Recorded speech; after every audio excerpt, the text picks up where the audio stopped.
Social मीडियावरती prince Verma या अकाउंटवरून हा व्हिडिओ शेअर करण्यात आलेला आहे। आतापर्यंत या व्हिडिओला 13 मिलियन लाईक्स आलेले आहेत। तर या व्हायरल व्हिडिओ मागचं सत्य ते म्हणजे मनाची श्रीमंती। नक्की काय झालेलं आहे पहा। चॅनलवरती नवीन असाल तर मराठी न्यूजला जरूर सबस्क्राइब करा। व्हिडिओमध्ये एका रस्त्यावर एक फुगेवाला आपल्या चिमुकल्या मुलीला कड्यावर घेऊन फुगे विकताना दिसतोय। तितक्यात त्याच्यासमोर एक पोर्शे गाडी येऊन थांबते। यानंतर गाडीतून मालक या फुगेवाल्याला बाहेर येतो आणि तू काय करतोय आहेस असा जाब विचारतो।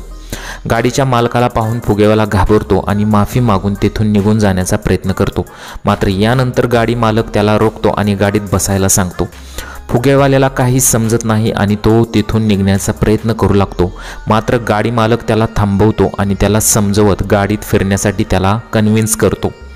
यानंतर फुगेवाला संकोच करत गाडीत बसतो। मात्र गाडीत बसताच त्याच्या चेहऱ्यावर स्मित हास्य येते आणि आनंदाने तो गाडीच्या मुक्त सफरचा आनंद लुटतो।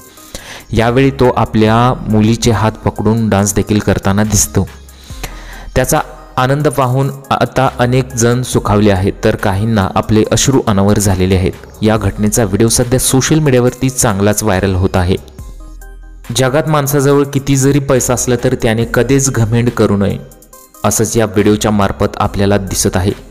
सध्या हा व्हिडिओ सोशल मीडियावरती प्रचंड प्रमाणात व्हायरल झालेला आहे। या व्हिडिओला आतापर्यंत 13 मिलियनहून अधिक लाईक्स आलेले आहेत।